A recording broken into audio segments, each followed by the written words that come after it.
30 seconds.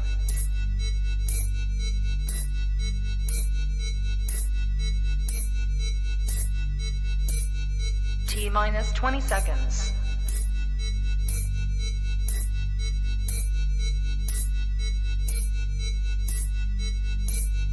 10, 9, 8, 7, 6, 5, 4, 3, 2, 1, 0.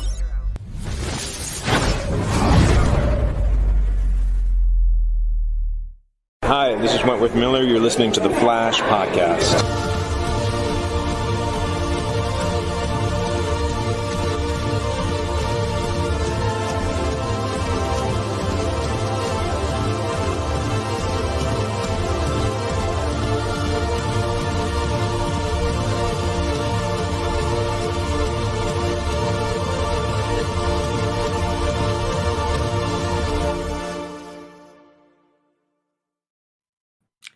Well, hello, buddy, and welcome back to the Flash Podcast, your podcast for all the latest series, The Flash, starring Grant Cousin as Barry Allen, aka The Flash, for 2 minutes in this week's episode.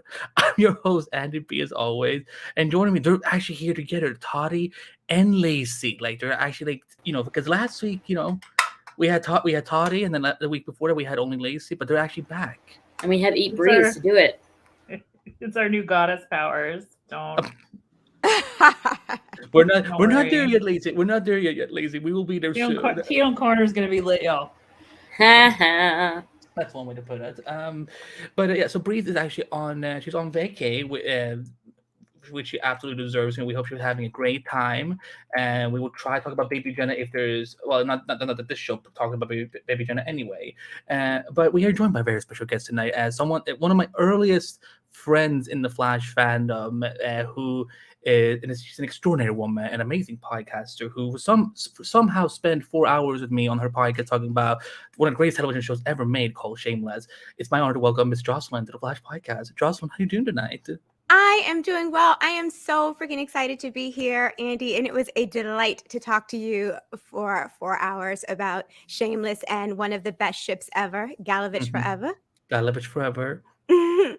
That was one of the best Sundays ever, and I'm just like, because the thing is, she and I, we're the type of friends that will, like, before we start recording, we will talk about what we're supposed to talk about on air, and then like, we should probably start recording. But it was great, and for everyone who doesn't know you, like, you want to tell them a little about yourself and what your podcast is about.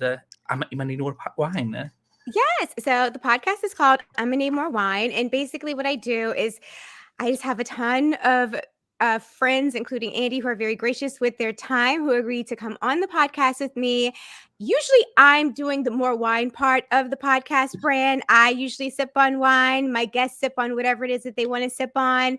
And we just talk about TV shows and films that I love. Some are current day, some are flashbacks to the past. It is just cathartic, therapeutic. In my real life, I'm an attorney. And so the podcast has been such a great outlet and a source of relaxation and joy. And I am so lucky to have folks that agree to come on and talk about amazing ships like Galovich. Yeah.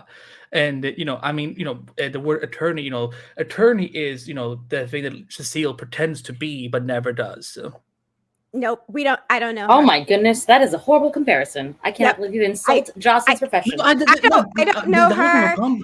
And I don't go around telling people I feel that you're feeling like this when it's very clearly like, don't get me started. I'm jumping ahead. I have a lot of feelings about Cecile and her feelings.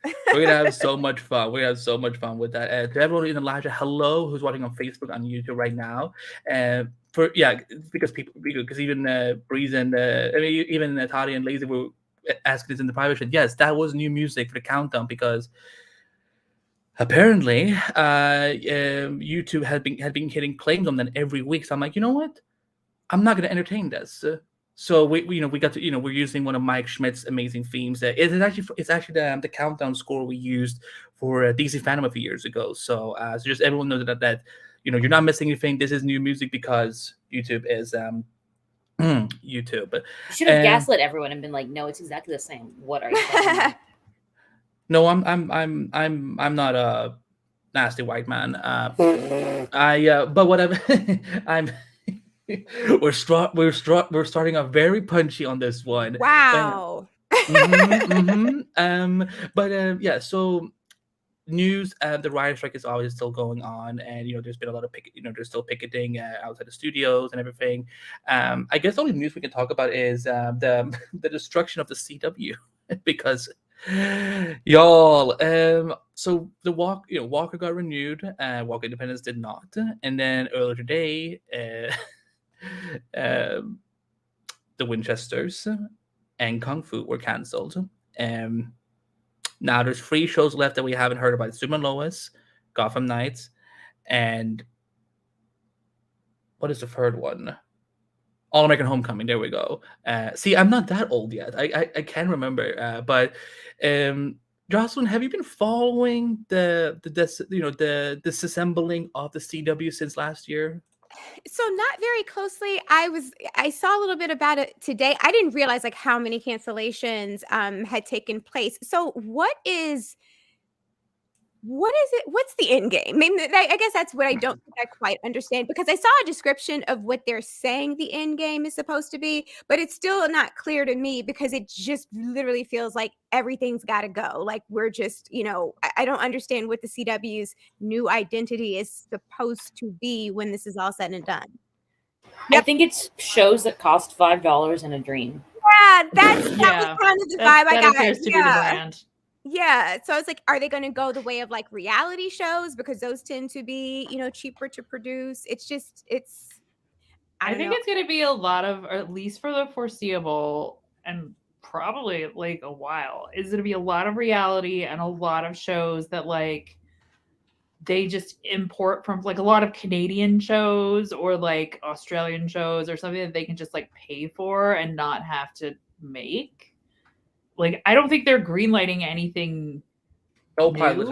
No pilots. The first time in, I guess, 18 years since CW was formatted. Like, there's always been new pilots. But this year there's like, like when you look at the pilot guides on all the trade websites, you don't like CW. They're just listing as like there's nothing. I heard, I was gonna bring up this comment from Sci-Fi G. Yeah, I heard from a lot of people that Kung Fu did seemingly get like a good wrap up in case they got canceled. I just think it was maybe horrible. They knew. I think they probably had an inkling. I just hate the fact that they did it on the day of the female lead, the lead of the show. It's her birthday today, and they announced it today. And I'm like, CW, you need to check yourself.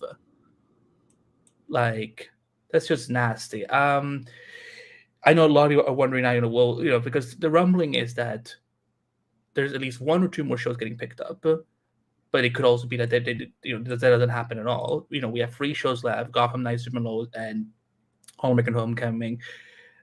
What is it like? Who do you all think? That there's at least a chance that one of them gets picked up, or do you think all 3 of them might be toast? Well, as a long-suffering Teen Wolf fan, I'm rooting for Superman and Lois because I do like Tyler Hoechlin, and I'm all for him continuing to be gainfully employed. And I don't know. I mean, it's a show with a strong fan base. People, I don't know. Like I said, I don't understand what they're doing. It does not seem to. I don't understand the logic whatsoever. But I hope that makes it. Or that they sell it to HBO Max or something. Yeah. Find another home. Yeah. I honestly would not be surprised if all of them were toast. Like, maybe All American Homecoming has a shot since they did renew All American, but then again, they cancel Independence while Walker got renewed. That's true. But I don't. The problem with Walker Independence is the same problem that Gotham Knights has, is that everybody knew that those shows started after the CW got sold, and basically they were like, well, we are just dumping everything that you know about this brand. And I don't think everybody knows how much I love Kat McNamara, but I didn't even watch Walker Independence because I was like, there's literally no way this is going to. I watched like the first couple of episodes, but I was like, they're never going to renew this. Why get attached to it? Like, that's how I feel about Gotham Knights too. I think that's been DOA since before it started. And I love Superman and Lois, and I would love to see it continue. But I think its only real chance is if it moves to HBO Max or something, because I just think the CW is done with, like, there's done with DC stuff. This is the way I would look at it, and I don't want to alarm anyone, because I know, when they're looking at ratings and stuff like that, a lot of people will look at it and think, well, Superman Lois has awesome ratings. Yes, but in 2 years ago, that would have guaranteed him a pickup like as early as after episode 3 had aired of season 3. But the CW doesn't care about what's making them ratings. They're caring right now about the fact that if this costs too much, because Superman Lois is the more expensive one.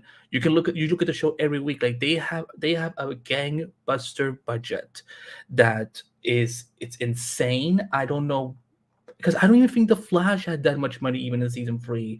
And season 3 of Flash, was higher rated. It was more viewed than season 3 of Superman Lois. So, and also there's also that fact of thinking about CW has to pay for the character rights every year when they use them. Superman is not, Gotham Knight is cheap because these are characters that are not as well known. And another thing, because I don't know how many people actually know about this, but the production leads for at least the Smallville set in Vancouver that they use, that production contract with the city ran out in December.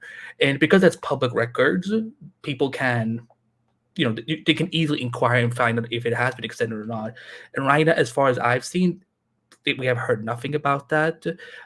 There's been some rumblings that another major set piece on Superman Lois is also in trouble. And so there are those costs.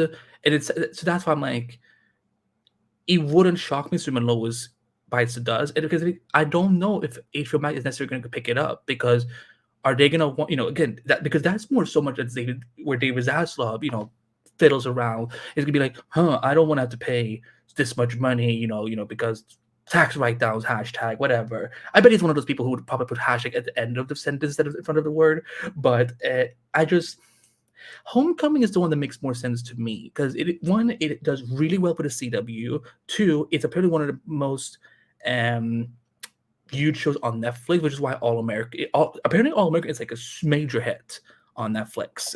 So, but we will know soon. It is Thursday, May 11th. By next week, we will know the fate of all these shows pretty much. I was even surprised that they even did renewals, because I'm like, all the writers are on strike.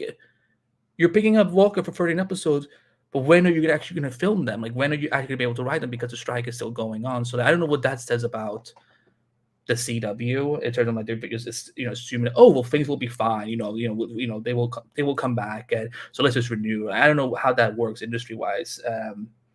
Anything else you guys want to add about? I mean, essentially the death of the CW, because who here is actually going to be watching anything on the CW next season? Yeah, it's interesting because I'm old and I'm ancient. Like, I remember the death of You're not WB, Asian. WB. of WB, which was like a predecessor to CW. So a lot of this feels like deja vu. I mean, it's a little bit different then, because this was a network that had been originally built around a lot of shows featuring Black cast, and so we got used to that, and then they all got canceled, and then the CW became this thing, and it was what it was. So I don't know. It just feels like history is repeating itself in a few ways. It's a little bit like deja vu. So it's disappointing, but I'm like, well, I've seen this before. It feels very familiar in all the worst ways. Talia, were you going to say something? I was just nodding in my assent to those feelings, because I too remember the days. Oh, I miss those old WB promos, like an all-new Smallville on the WB Wednesday, a fresh new Smallville. Yeah, John, but we don't know how long the strike is going to last, but that's why I was so surprised that they even did any renewals this week. And because I'm like, okay, but like, what if this goes on till next year? And like, how do you have to keep paying the actors in the meantime or whatever? I don't know how those type of contracts work, but it's just, I don't know. I thought it was just interesting that that's the way it was. Later goes, I remember WB used to give a list of songs that appeared in the episode. I miss those days. Why they never do, like, for CW that uses so much music? Why don't we get that anymore? So I agree, and I do see a lot of. Well, I'm going to bring this up again because I had someone argue with me on Twitter. Okay, you know what, Toddy, you were there. You were there when he said this at the DC event. Yes. I mean, they basically praised it and suggested that it should continue. Yes, but that does not mean it will. Exactly, yeah. Because James Gunn, even though he's the head of DC Studios, he does not have the jurisdiction to go and say this show should get revived, this show should get picked up, or this show should be canceled, or whatever. So that is up to the distributors in the end. So if it's HBO Max, if it's Netflix or whatever, like it's James Gunn. Toddy, how did Jim Lois even come up in the conversation? Because this was supposed to be about DC Studio, the DC universe, the new DC universe. So they were just wondering how all the different shows will be a part of the DC universe or not. And he was saying that everything, the multiverse exists now. So everything is in its own way part of it. And what did he say when did anyone, like, did he say anything about Gotham Knights? No one knows Gotham Knights is real. Well, yeah. Okay, well, there you go. Well, then we will see what happens. We're not going to have to wait long. So hopefully we'll know, I mean, if the worst comes to worst, hopefully all these great actors will go on and find new great gigs. But it's just, it's a shame too, because CW was a network that loved its people. Everyone would keep going on to different CW shows. They love to employ people. Yeah. And now they'll be employing no one. Yeah, what is just surprising to me is that, like, how quickly this entire change went after they acquired it. Because I was like, yes, I get, people, there's going to be layoffs or whatever and so on. But it's just the insanity of how quick everything happened. It was just within 2 months last year, so much was, like, canceled. People were fired. And then, and it's still going on until this year. That I'm like, I think Jocelyn posed a good question at the beginning. What is the end game here? Is that just to, like, what is the point of doing a network with cheap television that is like, who do you market that to? Like, what demographic is that? Older people. It's older people. Oh yeah, I remember, because what was it? There was a survey that had revealed that apparently the average people who watches CW are like 58 years old. I'm like, really? What are they watching? I barely know what's on the CW. Like, what are they watching on that? I mean, maybe they just love Riverdale. Okay, or is it like, is Whose Line? Is it anyway still on the like? This is how long this is the last. This is their last season. Whose Line is it? Yeah, they announced like last fall, like, hey, just so everyone knows, we just filmed our final Whose Line is this or something, and we're not coming back. So it's. Do you still watch anything on the CW, Jocelyn, besides Flash? No, and I had tapped out on the Flash for a while there. I'm like I said, I'm here to offend any Cecile fans. I just got to the point where I was like, I don't understand why this is a thing that keeps happening, and so I had to tap out for a bit. I always plan to come back to it because obviously I love Grant as Flash. I love Candace Patton with all my heart. So I'm glad you invited me on because it gave me an opportunity to get re-engaged with the show. But after I tapped out on the Flash, I cannot remember the last thing I've watched on the network. That's fair. So maybe I'm part of the problem. Maybe like no. You're not. It's you're definitely not. But with that said, hopefully we will have updates for you guys soon about the fate of the other shows. But I think Tissues might be a thing to have ready. But let's talk about this week's episode 11 of season 9, called A New World Part 2. Because remember, y'all, we're doing a 4-part series finale somehow. And this episode was written by the story was by Lauren Fields and teleplayed by Kristen Kim and directed by Allegra Garcia herself, Miss Kayla Compton, who did a phenomenal job. So, Jocelyn, get ready for it because you're going to enjoy your live first Toddy cap. So, Toddy, kick us off with the A story. Wait. Question for the Oh, group no. who was not here last week. I want to know, how are we feeling about this 4-part business? Because I kind of am not loving it.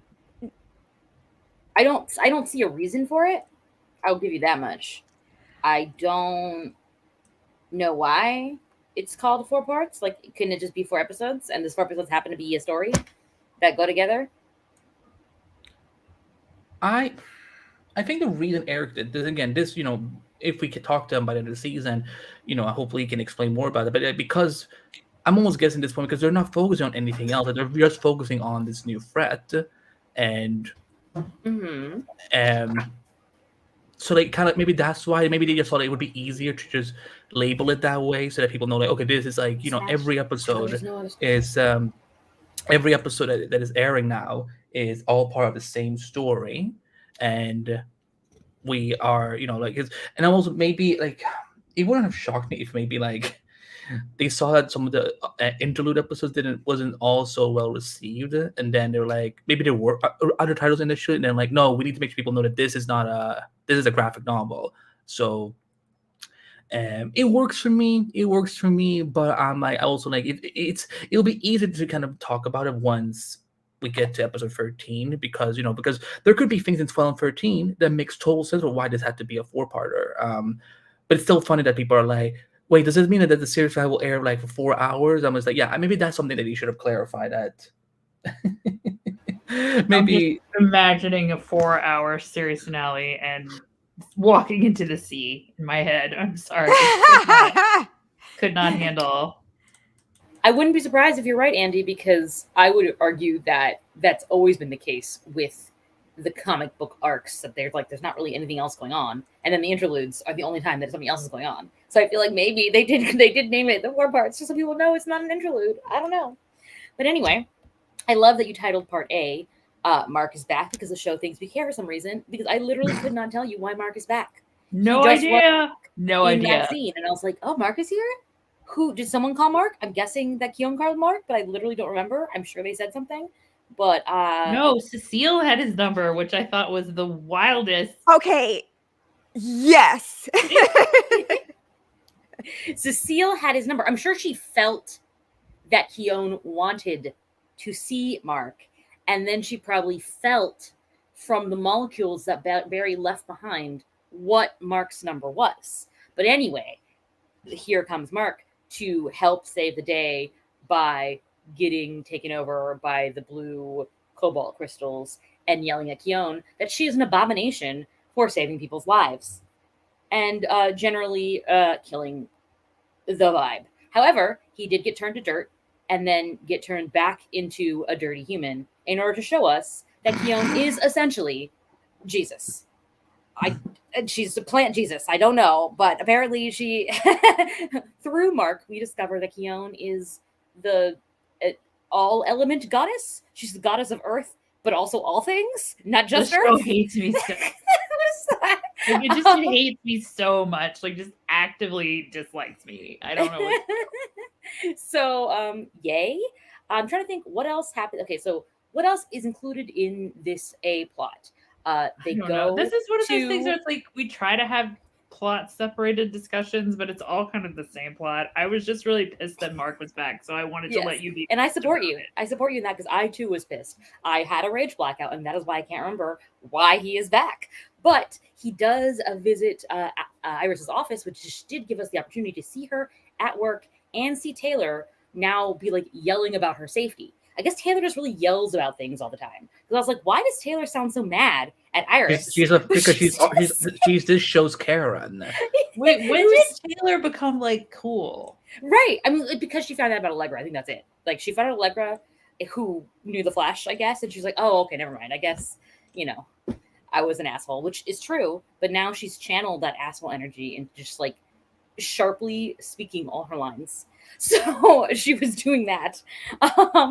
And then also when Eddie shows up, not Eddie, not Thon shows up, Malcolm she's like, I'm calling security. And I was like, you could just be like, sir, can I help you? Like, maybe it's literally a man who wandered in wanting to speak to Iris. It's not that serious. But anyway, everything is very serious to Taylor. And that's a very important part of the episode to me, for some reason, clearly. Equally as important as Mark. Taylor and Mark, equally on my list of favorite characters. So what else? Right. Cobalt Blue, or maybe not. We don't know what that's called yet. But there is... why can't I remember anything? Iris's job, what is that called? Gets attacked. Taylor and that other dude, bless his heart, I don't know his name, get knocked out. Allegra gets knocked out, but Allegra's knockout is the cobalt isotope 97 or something like that. And so they take her to Star Labs. That's all. I don't know what else to tell y'all. I don't know what else happened. What else happened in this plot? Listening to you even trying to describe this, I'm like, this episode was a whole mess. So I'm like, okay, well, there you go. What do we think about Mark? And then also, how much worse, or actually just the same, was possessed Mark from regular Mark? Did you even think he was possessed until his eyes turned blue because there were no other giveaways? Wow. Jocelyn, Well, please. Yeah, Jocelyn, please start. begin. Your honored guest to start. So, so full disclosure, this is probably the first episode where I actually endeavored to commit Mark's name to memory because I knew I was going to talk to y'all tonight. Like in my mind, I think for a while I had been calling him like Nick because I don't know, he kind of looked like a Nick. And then I had been taking notes on the other episodes, and every time I'd be like Keon's boo. Who is Keon's boo? I can't remember his name. So that just be, then he just got shorthanded to like KB for Keon's boo because I was like, I refuse. I'm like, I don't know why this person is here, but I don't go here anymore. So I'm just gonna roll with it. and I came into this episode open.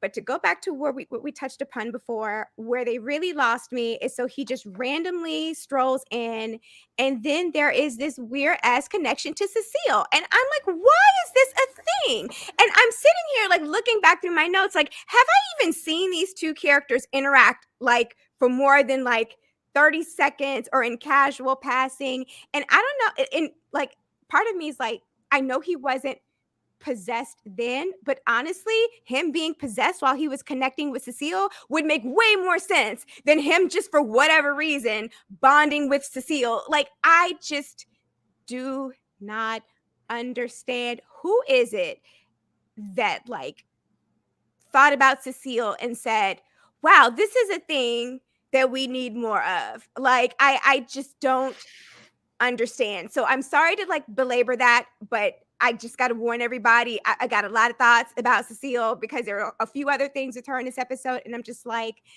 ma'am, I'm so annoyed with you. And honestly, if we hadn't been preparing to talk tonight, I would have started fast forwarding through her scenes because it was just like constant eye roll on a loop. So Nick, Keon's boo, Mark, whatever he is, I was just annoyed. I'm like, why are you here? And I think you raised a good point. Was there a huge difference between him being possessed versus not being possessed? Like I think the one thing that was like, whoa, buddy, you're over the line was when he told Keon, like, you're an abomination. And I'm like, dude, what the hell? Like, what? And I was like, okay, something's off because this guy's been a little, I don't like this guy, but even this feels like a bridge too far for him. But it is a little bit telling that you really couldn't tell the difference. And I don't know if it's the bad writing. Not to be technical, but abomination is a real big word for Mark. There you go. That was the yeah, that was the valid feedback. Like, does he have a word of the day? Like, what have you? Has Cecile? Maybe he's been doing the Wordle religiously. He picked it up from Cecile. Cecile mentioned it during one of their conversations when they were bonding off screen. Apparently. Oh my God! This question. Why didn't Cecile sense him being possessed? Well, okay. Fair. Also, a question I had. I'm like, why did the Speed Force poor Barry's mama? Why was she the one that made that revelation? Like, if we're gonna shoehorn Cecile into everything, she should have known. She should have been the one. I sense that you aren't who you say you are, or I don't know. I feel your cobalt blue. I don't know. Yeah, but I'm like, like, you feel very blue today. Yes, you're feeling a little bit blue, Mark. Like, I mean, and frankly, it would have actually made more sense given the fact that apparently she's been bonding with this dude off screen. It should have been her. So, like, listen, I support writers' rights, but I don't know that I support writers' wrongs. And this was just wrong. It just did not work for me. Beyond the writing, though, I think you're right that there's a little bit, like, maybe performance-wise, because I'm not going to lie to you. In the scene where he was calling Keon an abomination, in my mind, I was like, oh, he doesn't feel like he's good enough for her. He has to push her away by saying this, you know? And I felt that was justified by his face until he randomly, like, smiled at the end and then was... And then suddenly looked evil. Yeah, exactly. And I was like, oh, never mind. I was totally Also, wrong about this. Talk about... I have, like, so many things that I'm going to say for Keon Corner, but I need to talk about this sudden, like... I mean, the last time we saw Mark, wasn't he basically like, I have to peace out because I can't stop pretending you're my dead girlfriend? And now they're like best friends who miss each other every day? Are you like, when did this happen? What? Because he's still hoping he can get it. He still thinks he can make it work. It's so gross. Yeah, that was the one part I'm like, they should have just, maybe they will explain next week. But like, I'm like, so he went away for 7 months, and how did his crystal find him? Like, none of this makes any sense. I feel like just they had because they made him a regular this year. And no shade to the actor who is really lovely and just seems like he's just very happy to be here. But I feel like that they needed to put him in more episodes, so he's in this episode, even though it doesn't make a super amount of sense to me that he is here. And can I tell y'all the one part that made me cackle? Because this is before I realized he was possessed. But when he first comes in and he's like, man, I had to be here because Barry is missing, which honestly, that kind of made me, I was like, how do you know this? Like, why are you here? Like, I don't understand why you're here. But he's like, Barry never gave up on me, so I'm not gonna give up on him. Then, like, fast forward to like 15 minutes later, he's like, look, dude, we all got targets on our back. We're gonna just have to assume Barry's good. And I'm like, damn, Mark, like, I thought you weren't gonna give up on Barry. Obviously, it made more sense once I realized that he was possessed, but that was absolutely hilarious when he was like, you know what? Peace out, Barry. He'll sort it out. He's good. He's like, I tried for 10 minutes. I'm done. I tried for 10 minutes. That's enough trying for the day. I'm out. Best of luck to all y'all. The reason I accepted that was because of how they dealt with Caitlyn being dead. Let's just go dancing. Oh, yeah. Or like when Iris was missing, and they're like, I guess we'll just forget about who Iris is for the next few months, just so that it's not really upsetting to us. I hate it here. Like, honestly, I wish he hadn't been possessed because I enjoyed laughing at that, the juxtaposition of those scenes. I wish they would have let me have that comedic relief. You know what's funny? What I'm just realizing is that the way I could tell that this wasn't really Mark was that he was taking so much initiative. Like, we all gotta be alive when Barry comes back. I'm like, bitch, this is not him. Something is wrong. I thought you were gonna say because he had like a shirt on. That's what I thought. He did have a shirt on. This can't be Mark. He's got a shirt on. But yeah, when I was wanting to screen her, I'm like, oh dear Lord, he's back. Because again, like we don't need him. Like he is honestly, we don't need him. But I get it. Okay, he's a series regular. They got they got to pay him a paycheck. So he has to do something. But yeah, I think if we hadn't already had like evil Mark at the beginning of the season, this wouldn't have annoyed me as much. Because the thing is, like, I liked Mark in the early, like in the previous season, but now I'm just like, you're nothing to me. Like, not even when he's shirtless, I don't care anymore. Yeah, Christ, I forgot he had a shirt on. I'm shocked that he those 7 months, like he traveled around the world and he realized, oh, weather is different outside of Central City. Maybe I should wear something. But I don't know. But I'm definitely curious about this whole blue crystal mystery, like how it's like tapping to people who are, and it's obviously tapping to people who have some type of hatred or some type of like grief or, negative emotion. I also, but on I just the way he was like abomination. I'm like, that is a big word for him. I don't know if he can even spell it, but backwards. But I was like, even then, I would be like, Keon, you must sense that something is off with him. Like, I don't think he would call you an abomination this quickly after having been gone for 7 months. But yeah, Mark sucks. We're forced to deal with him, but hopefully he has very little to do in the next coming episodes. I feel bad for John because he's a good dude. He's a good actor. I just feel like this is not the season where we need a character like him. Anything else? Again, was anyone else traumatized by the fact that he was wearing a shirt? Or? That's right. He had one job. No, it wasn't his most redeeming quality. I agree. But let's move on to we shall move on to the B storyline because Eddie is somehow alive, either as a crazy person because he died 9 years ago, and his body has been gone, and now he's suddenly in the future. But we discovered that Malcolm Gilmore, which is a cool reference because the Doctor who, so for people who don't know, in the comics, Malcolm Vaughn is Barry's long-lost twin brother, and the Doctor who delivered Malcolm, his name was Dr. Gilmore. So, it's a little fun, clever thing there. But we explore, we see that he's trying to figure out, why does he have this mysterious file with this other blonde dude that looks exactly like him? And he goes to CCPD, where, the one thing we have to say right now that the people who are, we've seen on the show in the present time, that now we see as older in the future, they need to do more with the makeup. It's not enough to just put them in a, in a ponytail or just add a little gray. So I'm like, what is happening? This is not how the future works. But he starts, getting slowly his memories back. I was confused about who was supposed to be when, because everybody kind of just looked normal, regular. Were they in the future? Did I miss that? This seemed to be the future because apparently in the future guns look like staplers. So. Oh, I did wonder about that, but I was like, maybe it's like a taser or something. I don't know, because everybody else just looked like totally normal. So, oops, if I missed that and or did not understand it. Well, either way, Matt says it was 2049. Okay, that was very unclear. Well, I mean, we did see the holographic screens, so I can't be asked to pay but so much attention to the show.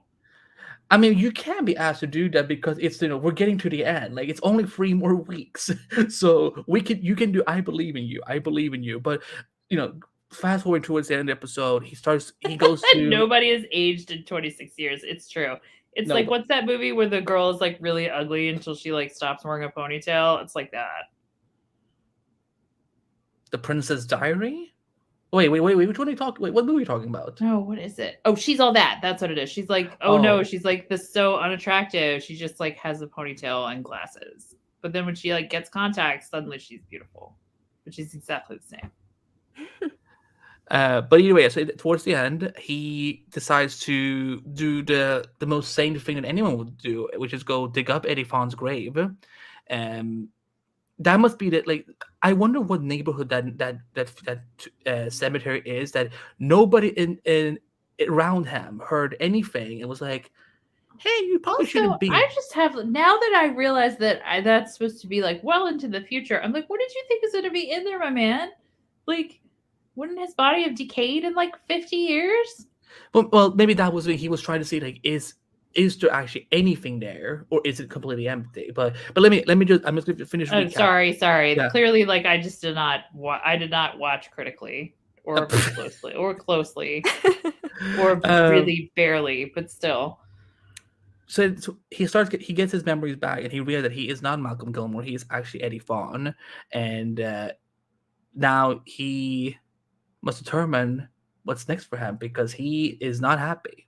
He's definitely not happy. So, Jocelyn, again, we haven't really seen Eddie since season 1. So how was it seeing Rick Cosnet back on the show as you got into the season, and what do you think is going on? Where do you think this is going?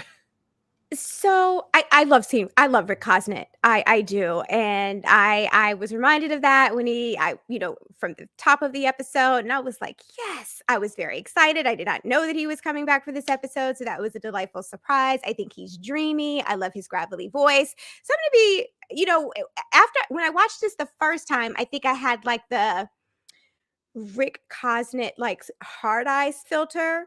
And so I looked at it, I'm swooning. I'm like, yes. When I watched this the second time, I was like, okay, some of this just isn't, I don't understand. I'm a little bit confused. Can I just go on one detour about it's related to Eddie, but but it did make sense to me. Because there were a few times in this episode where I felt like people were acting in ways that to me didn't feel consistent for folks that are living in a world where weird stuff happens and you have metahumans.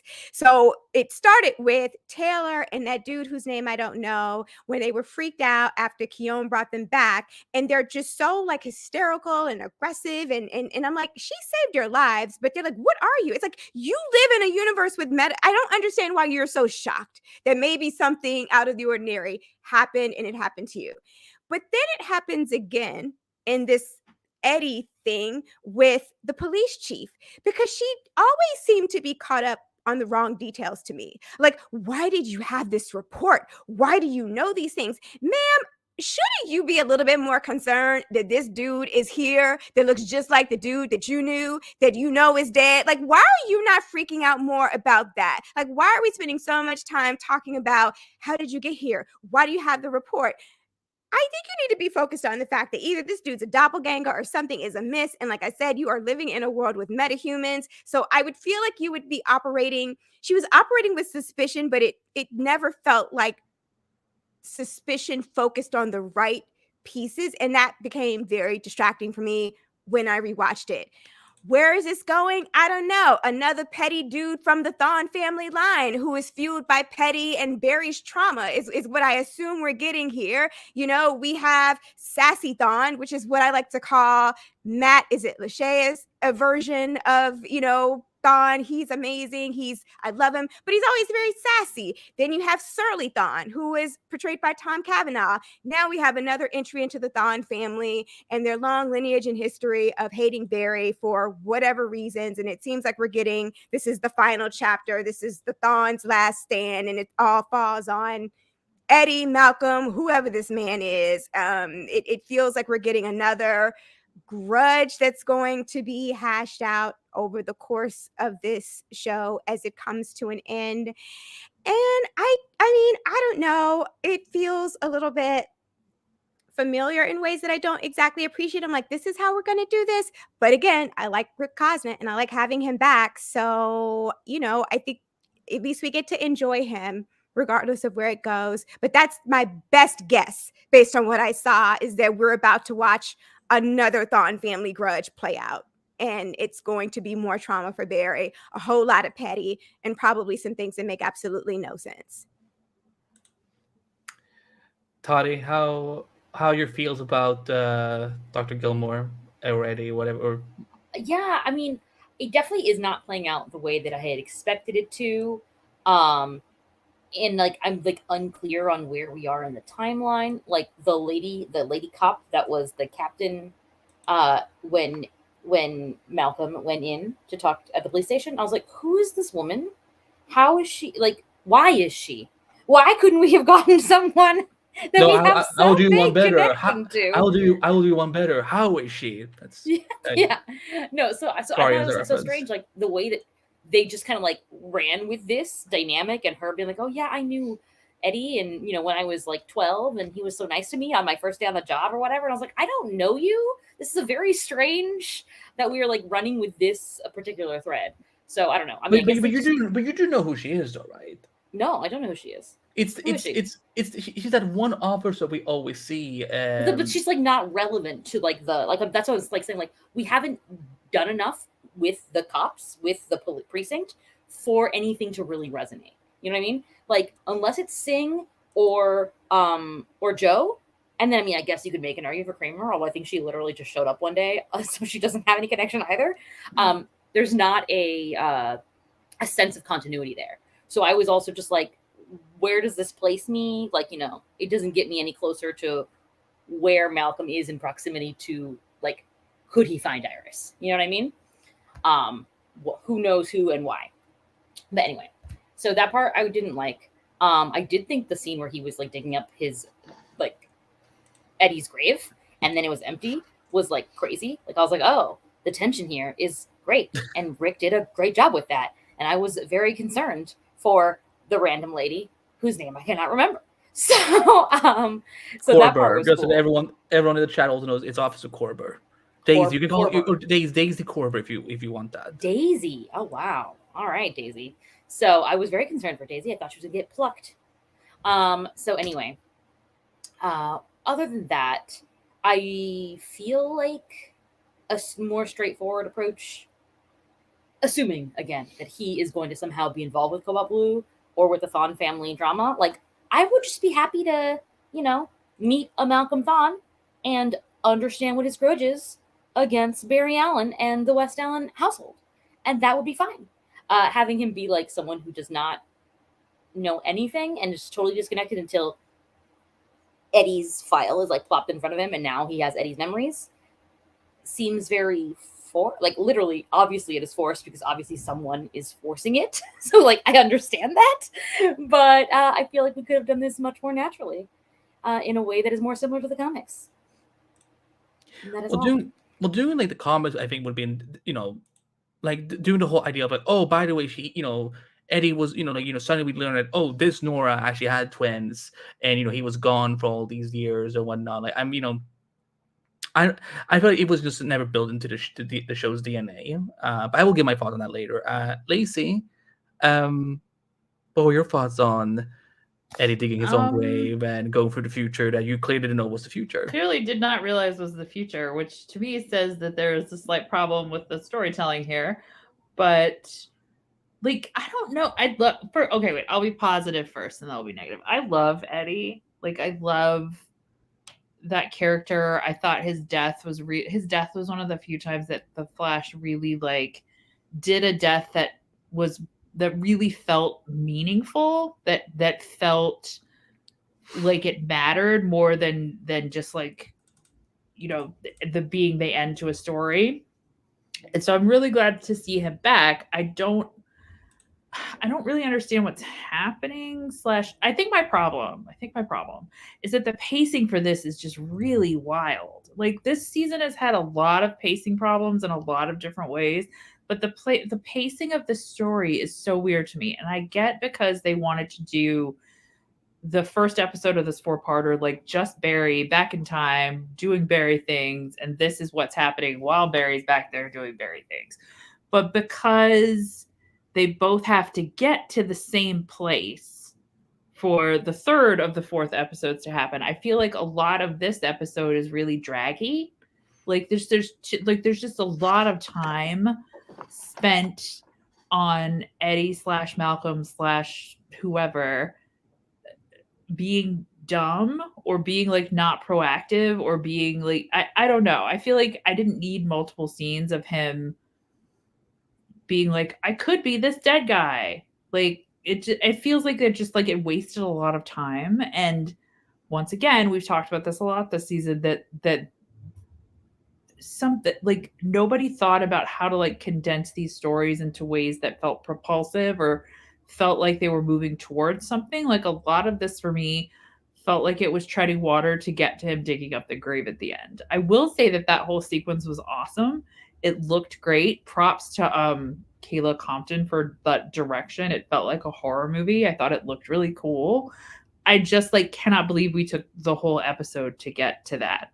And I still don't know like who he is technically or what he wants or whatever. Like, I feel like if this were our Eddie or like the Eddie that we know, it actually would make a ton of sense for him to be really mad at Barry. Like, I think he has a fair reason, or certainly in the world of this show, like some kind of rock solid logic to be, to hold a grudge, to want revenge, much more than some of the other villains we've seen. But I don't entirely get the sense that that's what this is doing. And now there's only 2 episodes left. So I don't know. Just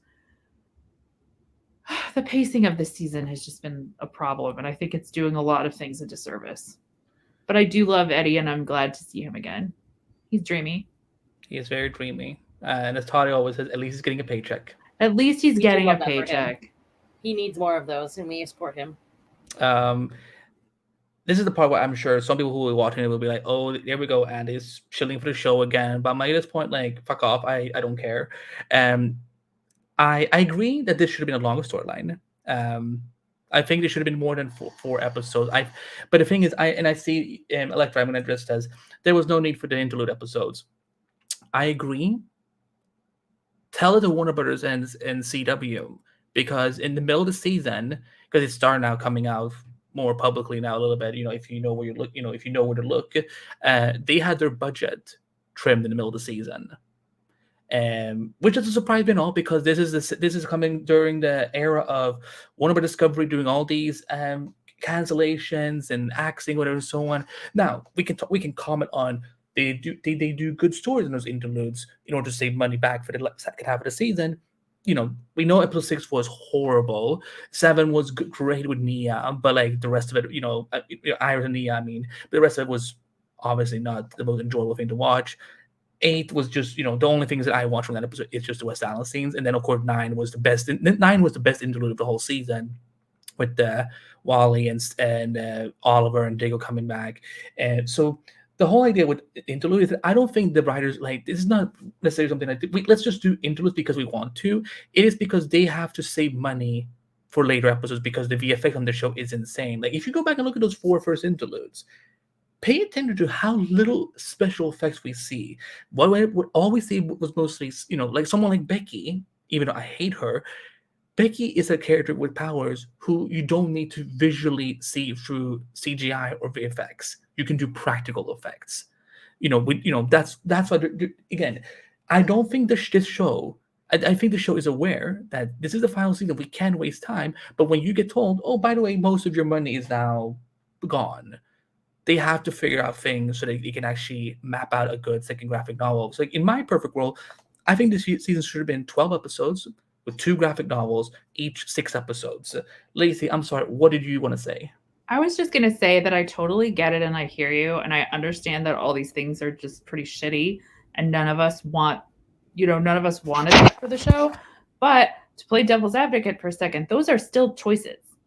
Those are still choices that they made in this final season when they could have made other choices.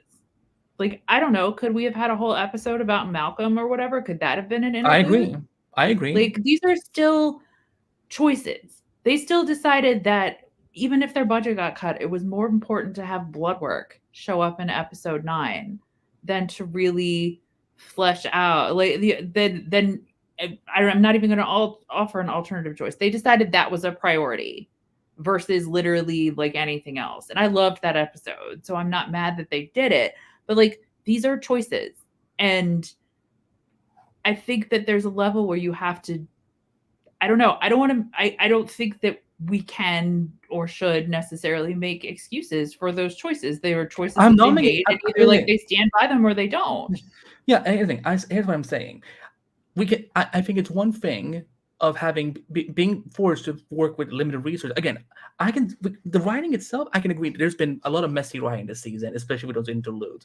But I can understand why they even had to be interludes to begin with. This is 2 separate conversations. I'm saying interludes were not needed, but because I didn't like most of the interludes, but I understand why they had to do it, because when you as a production get your resources pulled in the middle of the season, when you're going to the final season thinking, we have a final season budget, I get it. So yeah, I agree. Like, I'm not, again, to the people in the chat, like, let's see, I want to bring up this, but my thing is that you don't need big budget interface for well-written plot that makes sense. I'm giving them the excuse. I'm not excusing them. I'm saying I understand why they had to do interludes, but I wish that they had then done great, because we've seen when this show does great interludes. Last season we had the great Bar Nora episode, and in the season 7 we had Cisco's farewell, and I agree we should have had a full episode with Malcolm.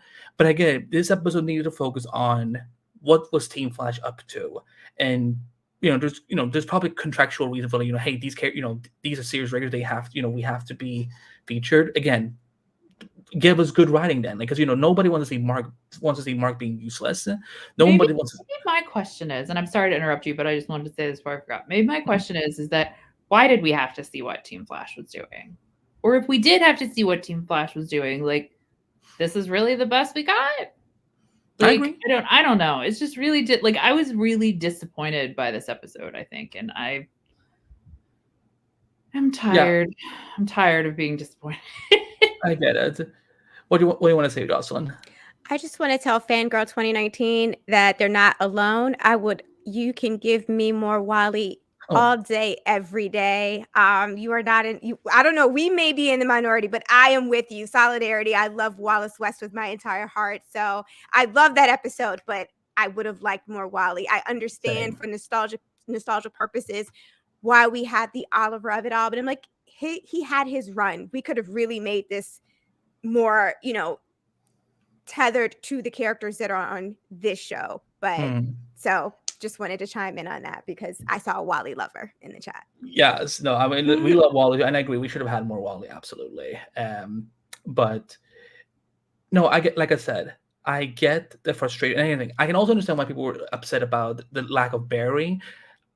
I guess because it didn't click to me until they showed the scene from, like when Iris is like recording her message to Gideon, and then we see what Barry is up to, and I'm like, oh, it syncs up to me now. While they're doing this, Barry is this is what Barry was doing. Now we see what they're doing. So I get it. We have to flip it and see what they're up to, but they could have done it way better. Like I kind of wish why couldn't we have had a story where Keon discovers the crystal, and maybe they start they start trying to tie into like, what if this is what caused Barry to disappear? Barry disappeared, and then this comes up. Because again, I don't need. Yes, that was Marina Baccarat. In the screener, it was some random lady. I'm like, but that means that we're probably going to see. We're going to hear Marina Baccarat.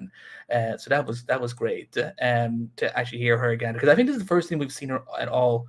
I don't even think they've referenced Gideon this season. So I think we saw Gideon in the last week's when one of whichever Thawne that is was like talking to her. But that was reused footage from. Oh right, never mind. Yeah. Still. Yeah, but I agree. Again, because I get so tired when people just comment, because I see what people are saying online, but they're like, oh, he's just chilling for the show. I'm like, no, I have a lot of frustration with the season as well. Maybe not as much as we did with the time sickness and I'm sorry, Lacy, the forces. We got to talk about the forces anyway, so it's coming. They didn't make a comeback this episode. Mm-hmm. But at least it wasn't any of the annoying ones, Lacy. Like, can you make peace with that at least? I guess it's still. Let me just launch into Keon. I will take this as my segue into Keon Corner. Yeah, because there's not much to say about once again Eddie. Say that none of this makes any sense. Because Speed Force Nora is back. Because I actually have no idea why. The forces are being attacked by the dark forces in Forces Land or something. I don't know. The show freaking hates me like so much. Because it's like, what can we do in this episode to specifically ruin Lacy's life? And it is this. We're going to bring back the forces. We are going to take her favorite character, who we killed off and no one cared about, and turned her into a random third person. And then make that new character into a force, basically. But not just any force. The most powerful force of all the forces. Nay, in fact, a literal goddess who controls everything. I don't know. I have so many like just angry feelings about this. This is not the story that I wanted for Caitlyn, obviously, but Keon specifically, who I really do like. I feel, number one, I feel like the show has, in the time jump between the interludes and this finale, done a speed run through like all of Keon's growth, because before she could barely do anything, and now she's literally like resurrecting a dude from dirt. Okay. Sounds legit. What the F, guys? Like, I just can't. Like, I'm trying to think of a worse way that this storyline could have gone, because we all know what's going to happen is that now that Keon is literally a goddess, she is obviously like the Deus Ex Machina who will absolutely use her like god powers to defeat Cobalt Blue or whatever. And I don't know like about that. Caitlyn will have been killed off to like power this random person who is simply there so that they can beat the bad guy. Like, it's just so annoying because, number one, I said before, all the Mark stuff super sucks because that relationship they're telling me they had is not one that I saw on the screen. Keon is suddenly very confident and self-possessed and very, very powerful and has learned how to do all these other things, including, let us again say, resurrect the dead. Maybe she resurrected Eddie's dead body. I don't know. Who can say? Like, but we missed all of the growth for her as a character. Like, is she a character? Like, or is she just a very fancy prop wearing a truly terrible like Joni Mitchell jacket situation that I just like, I don't know why they hate her. But I don't know. I don't understand it. I don't know where this is all going. I have absolutely no idea what the purpose of Keon is besides to be incredibly superpowered, because the team can't handle it unless they have a literal like goddess on their side. I don't know. It's just so frustrating. I'm tired, you guys. Like, I would, even if we had to do all this like goddess stuff, like, couldn't Caitlyn have been a goddess? Yeah, I was going to say that.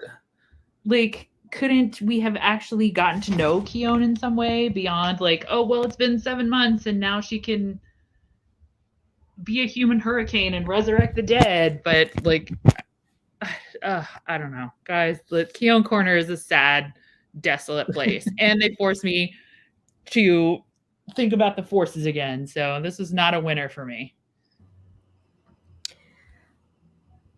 Yeah.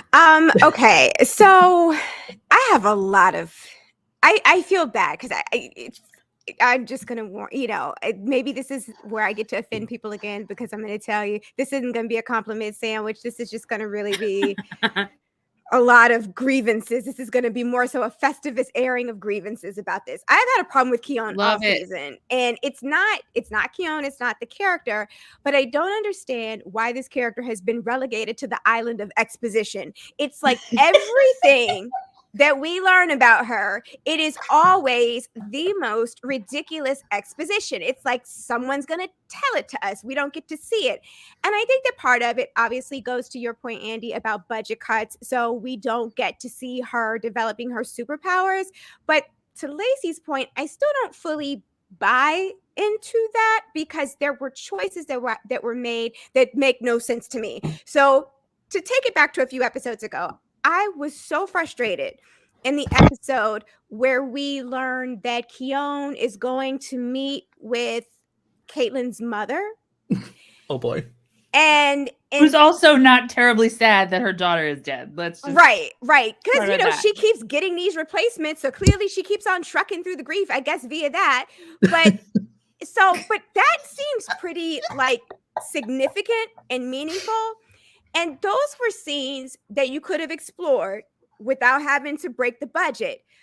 But instead, I got an episode full of a relationship that I could not care less about. Like, I wish Chester and Allegra the very best in their fictional future as they ride off into the sun, but I don't need to see that on my screen. And then they add in Cecile to boot. So we get this whole thing where we're spending all this time on this relationship that doesn't really seem to have any bearing on where we're going for the big finale. Like, when you spend time with Wes Allen, that makes sense, because we know that is what it is. But I don't understand why we have to then do these interlude episodes where we're spending time on this relationship when, to your point, I completely agree. Keon has some big role to play in the grand scheme of all of this. I think she'll be like the game changer that sort of gives them the advantage. I'd like to hope that if there's a final W to be had, then the W would be Barry's, or maybe it'll be the team. But I'm fine with it being Barry's because the show is called The Flash. But I do think she is going to be a game changer. So it is frustrating to me that everything that has happened with this character in terms of their development and what's going to make them a game changer, we are just being told. I'm like, holy crap, this is, these are significant developments and they're all off screen. It is just mind-boggling to me. I do not understand that choice, find a low budget way to make it happen. Like, find a way. Like, you don't have to do every single superpower, but like pick one or two. Give us a taste. I mean, give me something other than her telling me, or Cecile telling someone, or someone else saying, oh, Keon is doing X, Y, and Z. It is just, I do not understand that choice. And I feel like it's just going to continue to grind my gears, because they're going to keep like laying all this groundwork. And I feel like from their perspective, they're like, well, hey, you knew she was going to be doing this because we've been totally laying the groundwork with all of this wonderful exposition. And there are shows that do exposition really well. It is not being done well here. And so then we're going to have this huge game changer moment, and we're not going to get the joy of witnessing any of the development that leads up to that moment, because like I said, this character has been on the island of exposition this entire season, and it's just so frustrating. So I'm sorry, I don't have a lot of positives. I think this character and sort of what her abilities are, I think it's all very interesting. I wish we had a little bit more time. I wish I had a little bit more time to cook. I wish we had a little bit more time with it. So I think for me, it's really hard to see the positives because the execution has just been so piss poor. Respectfully. Sorry to be that person, but that one was really weighing heavy on me, because I think that is my probably biggest gripe. Like I said, every episode, I think I actually might dislike that more than I dislike the shoehorning of Cecile into everything. It's just that every episode, at least you're seeing Cecile do something. Yeah, even though it's terrible. Yes, I'm like, if we can't see like Keon do something, can they give her a little like a sound thing that we could see happen, like they do with Cecile? Like, I feel things, like something, like find a cheap effect. And please, I am just begging for crumbs at this point, because frankly, this is probably, I liked Frost. I'm a little bit indifferent on Caitlyn, but I'm actually intrigued by this character. And I'm like, I just do not understand these choices. And there were choices that I think could have been made regardless of whatever the budget, struggles were. It just is baffling, and I feel like I'm going to get more frustrated as it all plays out, because it's never going to feel like it was properly developed on screen, no matter where it ends up going. The chat is they're living for you. Electric goes, spill the tea, Jocelyn. Oh, sorry. Good. No, it's all good. They're loving it. We have more. Let's see. Liv says, speak, Jocelyn. Mads goes, speak your truth, Jocelyn. Yeah, like people. Yeah, like. Yeah, no, anyway, I agree. I think that we should, if we're going to do someone like this big, again, I think it would have been just better if Caitlyn, when Caitlyn tried to bring back Frost, maybe she found, instead of actually bringing her back, the life force or whatever it is that they're doing, they're obviously doing one of the other 7 forces from the comics. There's 7, Lacy. Like, there's not just 4, there's 7 of them. Maybe she can summon her other force friends.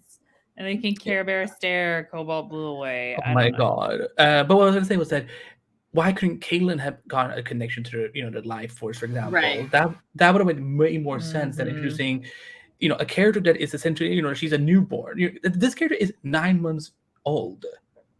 She is like that's why I was like even like a little creeped out about the Mark and Keon romance, whatever they want to call it. No, I don't blame you. But yeah. So, because it would be one thing if it felt like Mark actually gave a crap about Keon for herself, as opposed to like a convenient Frost replacement. Like, it just doesn't. It's so gross. I really think he would not care if it looked like who she was, if she looked like Frost. Yeah. No, I do. I mean, we all know I have been on the like, just give Caitlyn stupid powers for like however many years. But no, we just are going to create an entirely new character, give her no development or depth, and also give her the power of a god. That's definitely better. You know what we could have done with this? If Caitlyn had been part of the Life Force and she can bring people back, this is how you get the Snowstorm ending. Right? There you go. There's our fanfic. Yep. I mean, I feel like Caitlyn's like Eric, we gotta talk, Eric. We gotta talk. Or Keon is like too big for like in the end when she's like, oh, this means I need to travel the world, I need to leave and like do whatever. I'm like, you just need to not exist. Like I feel like she's gonna in the end, like, return to the earth and will be given Caitlyn back. You know what I mean? Like it just feels like she literally is just there to fulfill a purpose. Like you guys already mentioned. And it feels even weirder because I feel like wait, hold on. We need, if you're gonna talk about how you feel, Toddy, you need they need seal Seal here, otherwise how can I validate those feelings? I can't Yeah. know that they're real. Almost as Seal tells me she feels me feeling them. That is so true. But no, like what I think that I'm not quite sure I feel because the Seal is not here is that we've kind of seen that Caitlyn's father. You need a moment, Andy. Are you good? Oh my god! Caitlyn's father was working towards this. He was like trying to make some kind of like ice goddess or whatever, and apparently it did work, even though it was not an ice goddess. It was the Avatar, an the Last everything Airbender. goddess. Yes. So it almost feels like you're saying, oh, Frost and Caitlyn didn't matter anyway because we've got the upgraded version in Keon, which is like even more offensive. Oh my god! When she was like, "I can become any element," I was like, "Say what?" Listen, I'm like, ma'am, you don't just gloss over that in 3 seconds of conversation. Back it up. What do you mean? That was when I really lost my shit. When she said that, I was like, okay, all right. You know what? I'm done. Yeah, I'm done. We should have just stuck with the plants. I don't know why we couldn't just like plants, one element, plants and dirt. Even with that, we're good. It's fine. Okay, you can turn people in the dirt and then bring them back out of the dirt. But anyway, I just think that there's no way like that they could have done this effectively at all from its foundation in the final season, never having given Caitlyn a satisfying arc or conclusion, and then just replacing her with a whole new character who has all the powers and yes, needs to solve global warming. Electra's bringing up a good one. Keon is part of the green, the red, and the black. Yeah, she's part of it. So like the reference is, so in the comics, like people who watch Titans this season, Beast Boy's connected to the red, Swamp Thing's connected to the green, obviously. So like maybe that's something they're doing with Keon. Again, like, it's like I really hope these final 2 episodes give us some answers on that front, because like I want to give the show the benefit of the doubt that eventually things will come together. I'm afraid this is the answer. Like the way they had the Force, like they had Force Nora being like, Keon, and Keon being like, I do know, and the answer is everything. So I think it's the answer. Yeah. Like one can pray, I guess. And then but someone said something really funny about Carla and Mark. What was it? It was something like they don't care as long as it looks like Kane's mother is in her happy place, just accepting her daughter's doppelgangers. Matt goes, Carl and Mark will both just accept anyone that looks like Daniel Panabaker. Well, Pretty then much. because the thing is, Daniel Panabaker, she has a little sister that almost looks identical to her. So if they ever see her in real life, they'll be like, "Hey, which one are you?" And like, I'm none of them. Who are you? I agree, mind the gap. If anyone should be exploring their godlike power, it should be Barry, since it is his show. Yeah, we had leveling up for a reason. Yeah, Caitlyn didn't even level up though. She just got replaced by a completely different person. I hate it here. Yeah, like why couldn't she have come out with the merged personality of herself and Frost being Caitlyn and now have all the powers? Would be so cool. Like, by the way, what a cool like kind of makeup choice would have been if like like how like some some people that what. Matt said Caitlyn leveled up into heaven. I hate it here so much. This is all we asked for. This is all we asked for. In an ironic twist, Lacy must be living for this, because never before has this podcast ever sounded remotely like Caitlyn stan heavy. I know it is a little weird. It was Lacy it is honestly a bit and weird. now suddenly everyone's But like, now everybody's like, wait, there was remember a the worse place, and you were Oh right my- all the whole time. Oh my god, Lacy, you're making yourself into such a freaking victim because we have never been against Caitlyn on this podcast. We've always rooted for her. But Caitlyn has never taken up this much real estate on the podcast than she does now that she doesn't take up any real estate on the show. We have Miss mourned Matt- her more than her family. It's true. Jocelyn, wait, can we get Jocelyn? Let's just go back to an episode from earlier this season. In episode 2, when they accept that she's gone, and then they transition to let's go to a club and dance. Nightclub. Please tell me you were like, what? These people are horrible. The I was worst just friends. super confused. I was like, maybe dead means something different. Like, I don't know. I was just like, Denial. do they know something that I don't know? Do they know? It was weird. It was very, very weird. Weirder than how Barry was dancing. Oh my God! Mind the Gap said that that Danielle and Robbie are Oh. like a married couple in a Hallmark movie. No, they should be. Wait, are they gonna do it, or are you saying that they should? No, do it I think after this is what we deserve after this. Oh, okay. I support yeah. this. Oh, yeah. If there is justice in the cosmic universe, this will happen. But first, of course, justice for the Writers Guild of America, of course. Yeah, Jocelyn, solidarity. Jocelyn, sorry, what were you saying? No. I was just super confused. I was baffled. Like I said, I was like, do they know something that I don't know? I did not understand anything about that. It was weird. And like I said, and then you couple that up with her mom, well, not her mom, Caitlyn's mom. Well, yes, we're talking about Caitlyn chilling with the doppelgangers. I'm like, this is just really weird. Like, I was already at capacity with like Tom Cavanaugh, like them killing him off, bring him on, and I was like, I thought the Flash had stopped doing that. So imagine my surprise when I catch up with this season. I'm like, oh, they're still doing it. They're just doing it with Danielle Panabaker now. Like, oh, we could just, they all become expendable because we can just, kill one off, rinse, repeat, bring another one back, and everybody's just all good. No one is traumatized by the fact that someone that looks like they're dead for it. Nope. Because I'm going to stop because. Sorry. Because John wants to get to the viewer feedback soon, and I'm not, like, I could probably rant about this for about like 10 John's hours. right, and he should say it. Yeah, we will get it. We will get feedback soon. Let's just talk. Okay, well, let's end it on a happy note because we do get some West Island content here. Barry does come back right as Iris goes into labor, and again, like just to y'all, Candace Panic was glowing in that scene where she was like the moment Barry showed up, like. That was home. So, they have this nice little conversation. Barry tells her about what he had gone through. And we also get the unscripted kiss that Erica talked about. And that was, I cannot understand how that wasn't scripted. Like, of course you would need a kiss there. But it was very sweet. And then Barry vanishes again because the blue of it all ain't happy with him. And, because they want to destroy. This is the blue is the ultimate West Island hater. Clearly. So they're obviously a Snowberry fan. Or they're a West Thawne fan. Okay, they existed. Oh, Jocelyn, I don't even know if have you watched season 8? No, I have not. We got West Thawne last season. The other one, the Eobard Thawne and Iris.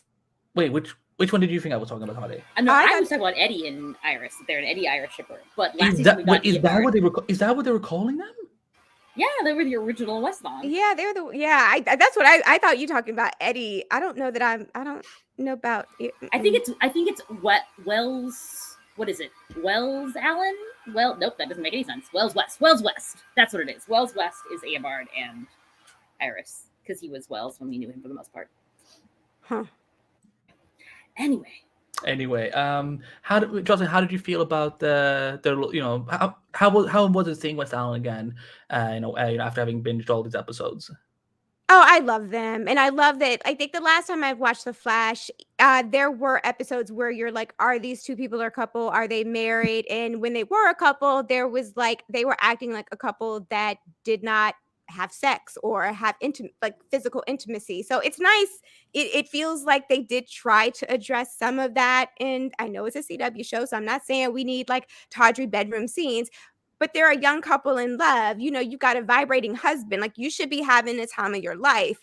And so it was nice to see that the writers, have tried to infuse those elements. I love West Island. I like seeing them. I actually have a complaint about Cecile and Iris. So when we get to that part, I'm ready. That's on my spirit that I need to share. And I'm so focused on that I can barely like take Please in all say of the it's West. about her magically being able to sense her being in labor from a totally different room that was like in a panic room. Please So say it was that. That's number 2. But let me go back to Okay. moment number 1. That just really like I literally like yelled out loud in my apartment, like no one here. No shit, Sherlock. It's the scene where Cecile goes up to Iris and she's like, I wrote it down because it was the most ridiculous. In my notes, I was like, who is writing this mess for Cecile? Because she said, Iris, I can feel the despair and it's just pouring off of you. Well, no shit, lady. She's pregnant. Her husband's yeeted off to who knows where. People are falling out all around her. You don't have to have a superpower to know that she's in despair. Why on earth would that be the situation where you would choose to showcase her abilities in a moment that it's obvious that this is what this character is going through? Why are y'all so ridiculous with this character? Like, why was that a line that was written and uttered? I can feel the despair. No shit, lady. Oh my God, Matt. Cecile here with everything except the room. Except the room. Yes. I concur. Here. It's so true. You're absolutely right. She always says it when it's so clear already, and she never says it when you wouldn't know. The whole point should be you're saying one thing, but I'm feeling another. But instead, it's literally like, you're shaking like a leaf, and I feel that you are nervous. Yes. Thank you. It's like, ma'am, it's giving Miss Cleo. It is giving fraud. Like you sound like someone that hustles people. Like someone like you. It's oh my God, if you watch the show Psych, and you know how like Sean would like observe people and pretend like he has psychic ability, but she's not even as good as Sean, because Sean would actually like look at stuff that other people didn't notice. But Cecile is like Captain Obvious. She looks at the most obvious thing that you're doing and then says, I can feel that you are distressed. Can you, Cecile? Can you? Because can you feel the distress that I'm feeling because of you and you telling me what I feel when everybody can see how the hell I'm feeling right now? And then, yes. Then we have to get to the next utterly ridiculous moment. So I'm all in my feels because my girl is going into labor. I'm like, yes. Like, yes, West Island, yes, baby. I feel someone... They're in distress, but they're also happy. No shit, lady. Iris is going into labor. We knew that 10 seconds ago. Why was that a line that needed to be uttered? I'm gonna, Electra said Jocelyn on point here, and this is why you need to listen to Im Need More Wine podcast. Because I just basically rant all the time about stuff. But it's glorious. It's glorious. Exactly. This is what I was saying. Tony, remember last week when you and Breeze and Vanessa gave me so much crap when I said Cecile would be more useful if she didn't breed for a couple episodes. So. Yes, that was shocking. Shock. I'm shocked. Jocelyn, would you agree? Would she be more useful if she didn't breed for a couple episodes? Yeah, my number one ship is Cecile and off the screen. So, you know, whatever gets us there, she doesn't have to not breathe. What she could have done was taken a silly ass off with her husband and her daughter and done that. And just she gave up her day with Jenna for this. Just go away. Go be with your husband and your daughter. Go there. Cecile Horton is, without doubt, one of the worst characters in the Arrowverse, and I want to make perfectly clear. Dan and Nicolette, if you're watching, you are not the problem. I'm sure you're a sweet person in real life. I've heard people who've interviewed you said that you're absolutely amazing. But what you're getting, what you're being given as a character is garbage. Cecile should have left with Joe at the beginning of the season. And that's, you know what? That's another way to get yourself some more money. It's me. I'm the problem. It's me.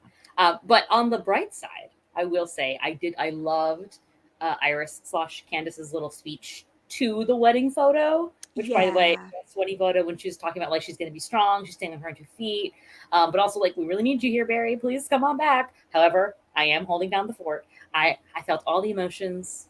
wiping my little baby tears. So yeah, she really killed it this episode with the limited screen time she had. Feeling her anxiety, her all the wild emotions that she acted so beautifully, even Cecile could feel. So good job. OTP is Cecile / not existing. Jocelyn, that this is something I can imagine it gets screen recorded on Twitter and like we share. I'm like, see, this is why I'm like, I know I have to get Jocelyn on this season. I was hoping it would be for a better episode. We were initially she was going to come up for the Wally Oliver episode, but there was scheduling conflicts. But I was like, I hope she will come on, when she comes on, that she also has, she'll have things that she loved about it. But also, I want to see her drag Cecile the way we have, but 10 times more, because I know like this, you don't, because you speak your truth, and I love that. And I think it's time more people need to know that Cecile has no point of existing. Again, I think she should just she should just go to a room and like, let's see how long I can hold my breath, and then hold her breath for 4 or 5 episodes, and then in the end be like, I guess I'm pretty cool. Maybe now we'll jump into the water and swim and hold my breath there, and then that's her ending. As far as I'm concerned, she could do like they did the little sister on Family Matters. She can go up the steps one day and we never see her again. And I promise you, I am never at any moment going to be like, hey guys, where's Cecile? I'm gonna be like, oh my God, she's been gone for a while. How amazing. No wonder I like I said, she could have just gone off with Joe. It's all right there. It's just go be with your family. But Tati, I'm so glad you mentioned Candace, because let me say something positive. Candace Patton was she didn't have enough to do in this episode for me, but she was amazing. And so despite all of my frustrations and ranting about this episode, she was a delight. I loved everything with Iris, especially that speech to the wedding photo. That was I hope Barry kind of gets to hear it somehow, like maybe as like a motivator, in the final battle.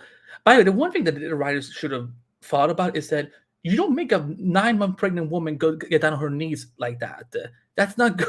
That's not good for the baby. I'm like, I was looking at Keon and Mark. I'm like, you white morons. She's pregnant. Get down yourself and check on Allegra and Cecile. Maybe that was the one good thing Mark did in this episode. He took out Cecile. Is that too mean? I don't care. I go here and I don't care anymore. So maybe not the greatest episode, but let's cross our fingers. The trailer of next week's episode does look pretty good. A lot more Rick. He is very pretty. He is, he's like pretty. Like if I was working in a police station, which after police, but if I was working and he came in, I would be like, I will make sure that you're taken care of, that you're protected, that you're loved. Like whatever crazy nonsense you have going on, let me help you. So it will be fun, it will be exciting. But let's do listener feedback and see how frustrated other people were, because I'm sure we're not alone. So yeah, we are not alone. Although we did not get very many tweets this week. Sadness. I think that is kind of speaks for itself, right? Because last week we had a lot of feedback. We had a lot of feedback last week. Well, last week was a better episode. So, okay, we got Girl Who Writes, who says, this was an okay episode, but the pacing of the season and graphic novel is all out of whack. Candace was the MVP, and if Keon saves the day on the finale, it will be my villain origin story. I felt that. Kenny Crayley says, a decent episode of The Flash, Season 9, Episode 11, A New World Part 2. It's not as good as Part 1, but still some good things in this episode, though not having the Flash Barry Allen around for much of the episode did hurt it a bit. I give it a 7 out of 10. And then Facebook and Instagram comments we have from John Patrick Van Pelt, who's in the chat. So here we go. Hey, everyone at the Flash podcast. I felt part 2 of the Flash series finale was an okay episode. And I say that because when they use flashback sequences again, this time I felt they need to give past cast members an on-screen credit. Well, I mean, that's usually what you get at the end credits or at the beginning of the episode. I felt really bad for Iris when she said that the baby was coming. Where was Cisco Ramon, Joe West, Wally West when Iris was put in the hospital for protection of the baby? And I found it a little annoying that we only saw the real Barry Allen for a few minutes and then disappeared again. I also felt like Eddie Font trying to dig up his own grave kind of stupid, because I felt that they should have done that back in either season 2 or 3 of The Flash. I'm guessing he's assuming it because, the body would still exist. But again, that's the thing. We don't know where his body went. He just went through a singularity. And then, wait a minute. If they knew his body was gone, why did he have a tombstone? What? He had a funeral? Well, sometimes people will still do that, but I don't know that you do. I don't know why there was a. You know what? Like I'm a not co- gonna. like A a whole grave. coffin? And also, why was he surprised Yeah. if he remembered everything? Didn't he say he remembered everything? So didn't he He- know his body went through singularity? He did. You know what? I'm gonna stop thinking about that. It's gonna make my brain hurt because the more I think about that, less it makes sense.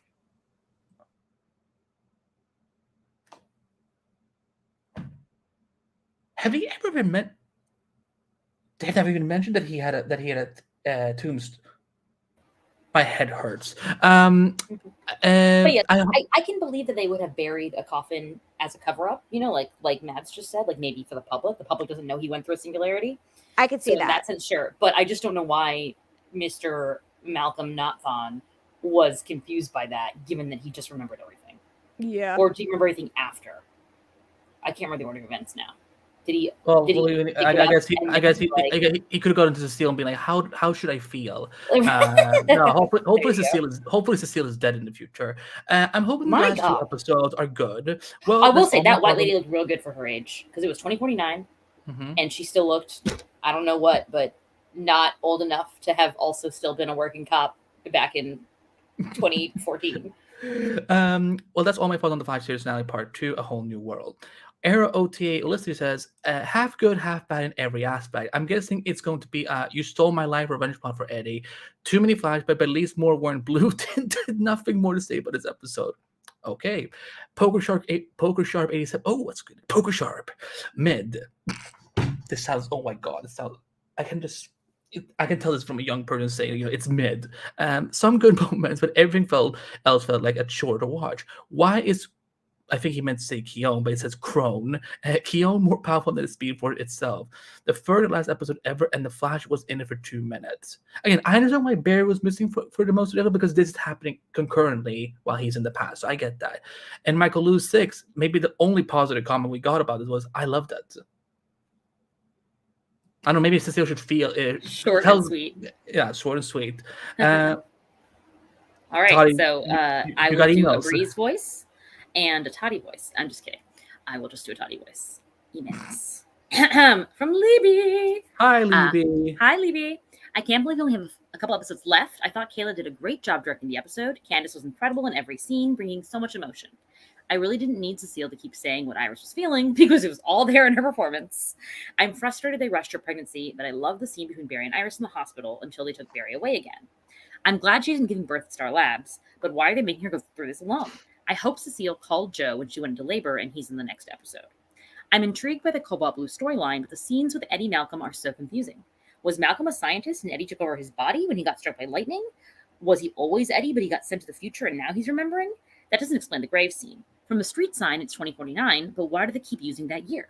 Back in season 5, it was 30 years in the future, but now it's so random. Therefore, Jessica Parker Kennedy is apparently never allowed to age. I have to talk about Mark and Keon. Every scene made me so angry. For 2 seconds, I hope she actually killed Mark because I couldn't stand his character. Oh man, that was the biggest disappointment when he was reformed. Oh boy.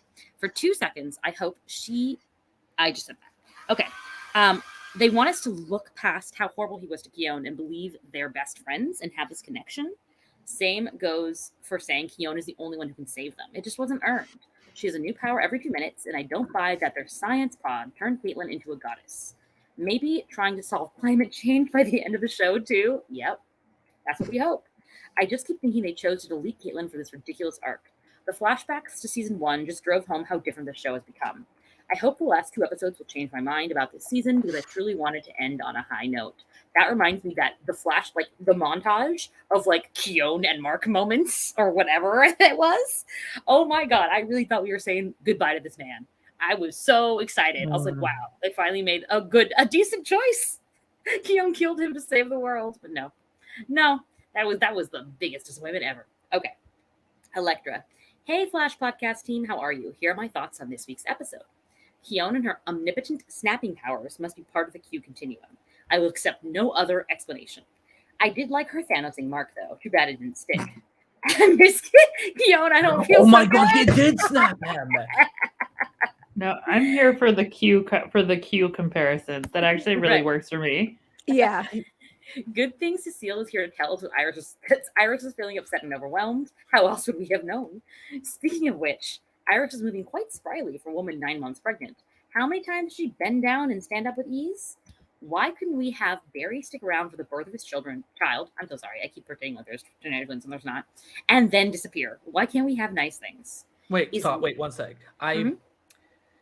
Just so I can give people something to be excited for. If you're looking for Barry to be there when the child is born, I don't think you're gonna be disappointed. Oh wow. Okay.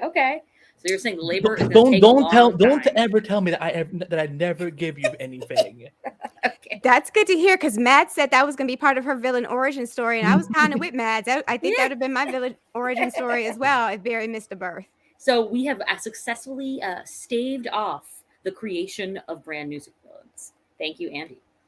And unless they reshot something that I don't know about, but I wouldn't. As far as I know, you're not gonna be disappointed. Woohoo!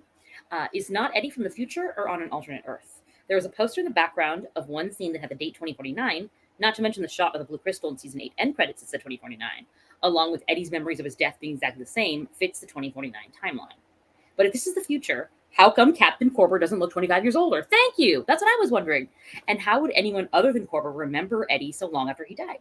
8 years I could believe, but 30 plus? I know his picture's on the wall, but surely other officers have died in the line of duty. Yes, thank you. And we're on the force a lot longer than Eddie was. I was so confused by that. So I agree with you. That is very confusing. Liv.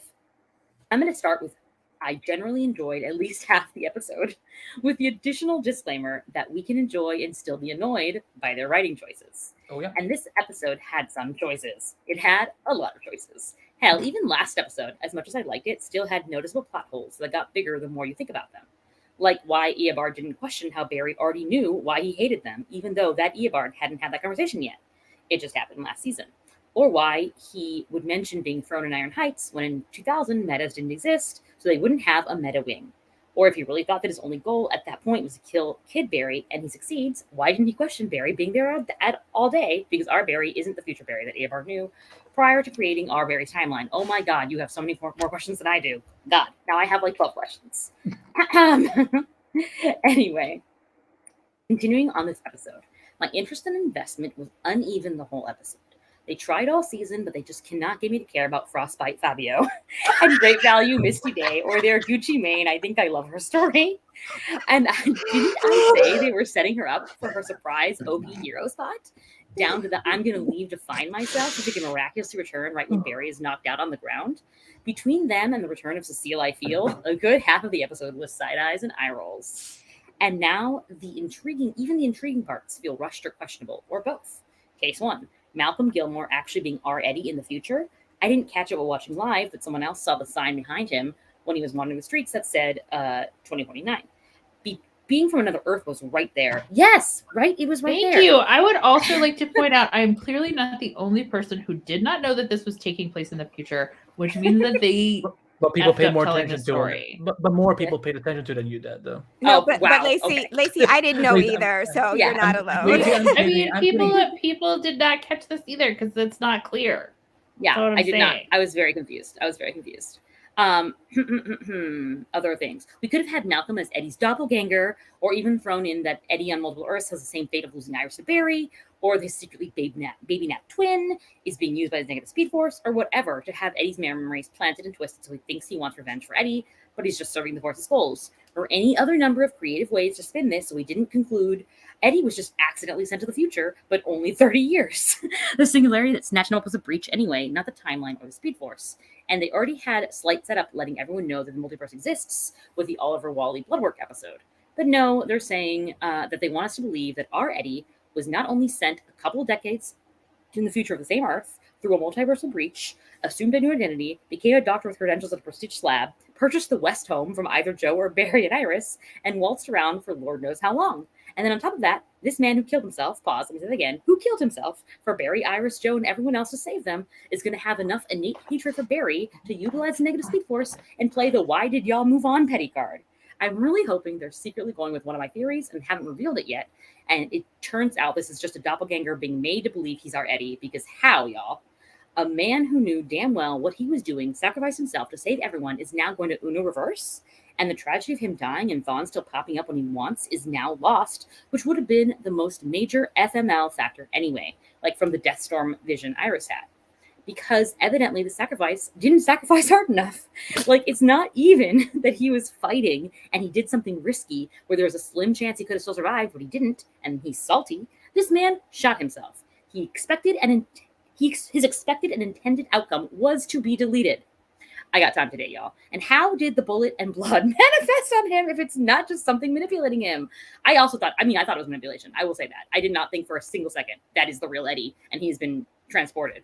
I definitely thought someone is still has a bullet like in his chest that isn't immediately killing him. Right. That was very weird. Could this wait? Can I just say? Could this be like a late crisis change? Maybe. I hope not. Oh my God. Let's stop the crisis changes. Okay, stop in the name of love. Okay. It could be though. I mean, but it could. Yes, it could be. Anyway, I'll prove I'm Eddie. Sir, that bullet was not there all day, and you've been living your best doctor life for who knows how long. All that proves is someone is manipulating you. Yes, exactly. Our wavelength. Of course, the casket is empty. They lost the body from the singularity and would have had to bury an empty symbolic one for any ceremony they did. That doesn't mean it's his body that's supposed to be in there. I really hope they're just using this to trick us, like whoever is using Eddie. But I don't know. I can also see these writers taking the easy way out and really sticking with this. And I've got more time. It doesn't seem like they can decide if this villain is a negative Speed Force or not, because just last episode, Demon Joe said, nah, I'm the real deal, and twice now this crystal has inhabited people who do not hate Barry. But the only thing we've seen around alleged Eddie is negative Speed Force lightning, and now he's hearing the crystal Darth Vader voice, and Speed Force Nora said this was something she hadn't seen before, and negative forces were fighting her on the cosmic plane.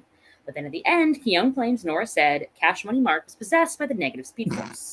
So is this a team up of beings? The negative Speed Force got a new toy? What is the truth? I'm trying to let myself be given the answers, but this show has a track record of not thinking these things all the way through, and then the answers to the mystery still aren't sufficient. And I've got a little more time.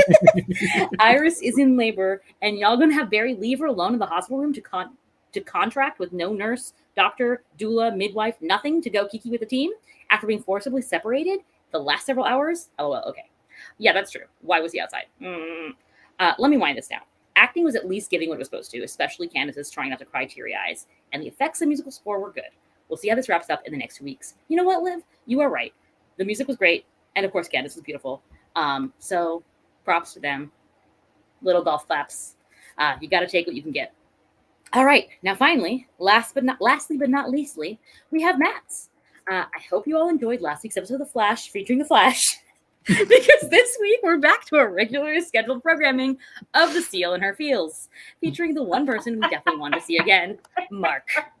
Also in this episode, Keon is creating the new cast for Strike 5 while attempting to master all 4 elements and bring balance to the world. Yes, this is an Avatar reference, and I did it too, Mads. We are the same. Woohoo. Everything changed when the Fire Nation attacked. Okay, truth be told, I didn't dislike this episode. I just didn't quite feel like it held up to the momentum that was created last week. There were also a few things that just didn't make sense, starting with why the hell nobody questioned Mark waltzing in and deciding he was team captain after being gone for 7 months. Why doesn't Cecile's mind cream powers ever work for that kind of stuff? Yes, we all want to know. On another note, top 5 things I never needed to hear on the show. Cobalt Mark telling Iris he was going to gut her and baby Nora like a fish felt a little extreme to me. Also, still a little unclear on whether Cobalt Eddie wants Iris or wants to kill her.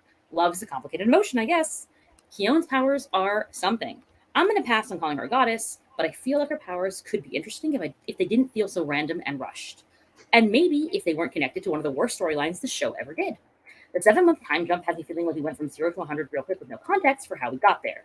Sidebar. Does this mean that Keon is also one of Barry and Iris' Force children? Don't you even dare propose that. Dinners in their future. No. I mean, that's what I was thinking. I was like, okay, we welcomed another Force child. I love that.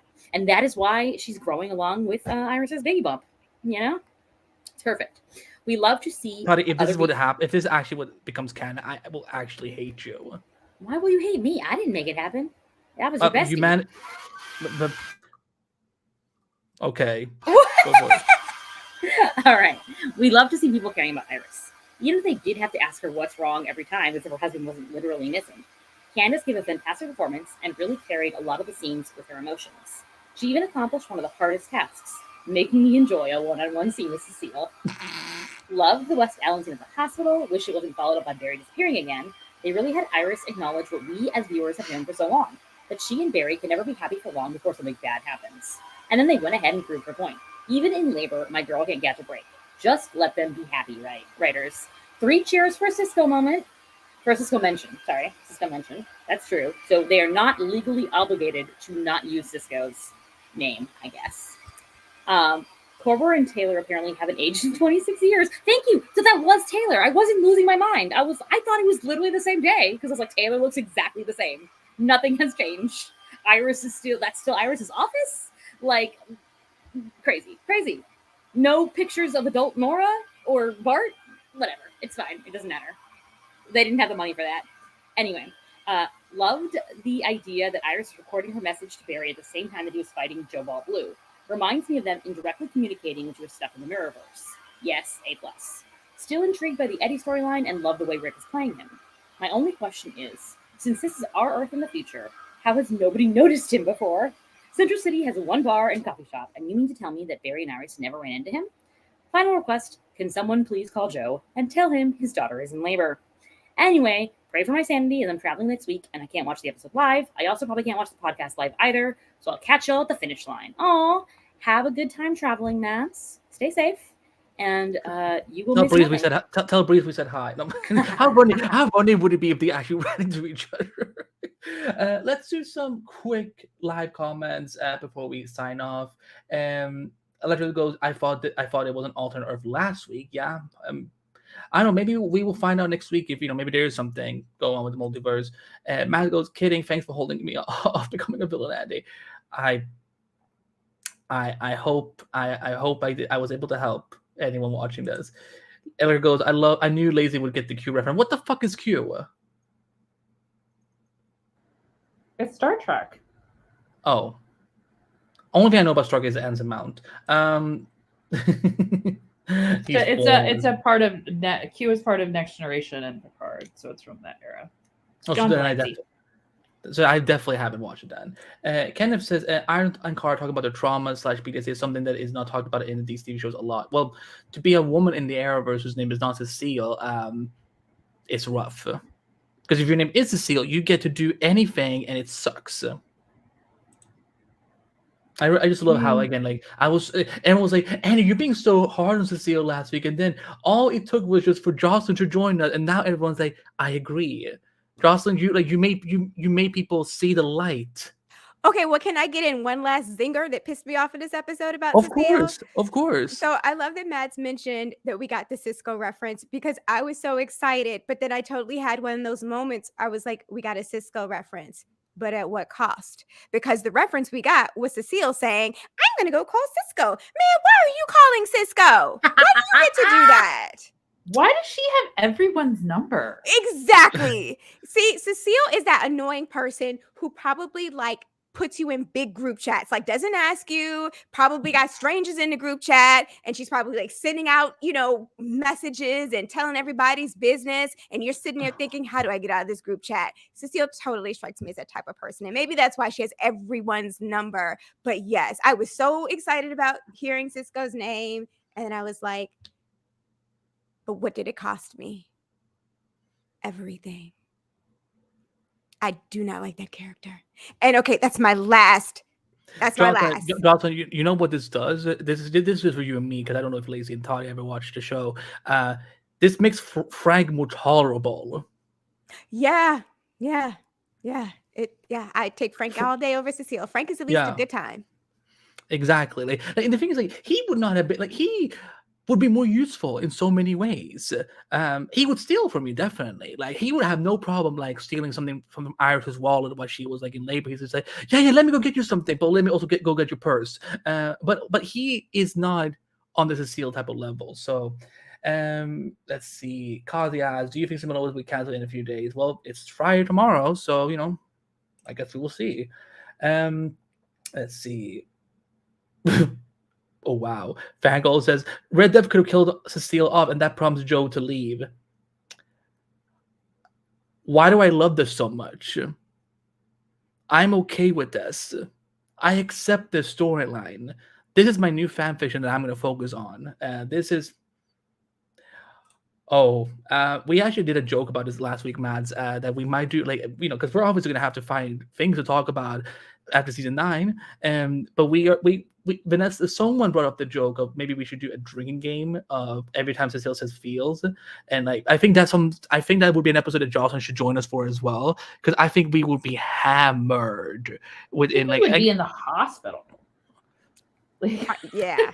No, because then we would be sapped away, like Barry was. Like instead of giving us the help we need, we will be zapped away somewhere. I don't know, but we will do something because at this point, fuck Cecile. Andy, you're being so hard on her. And this week, everyone is in acceptance. You know what, Jocelyn? Thank you for opening the door.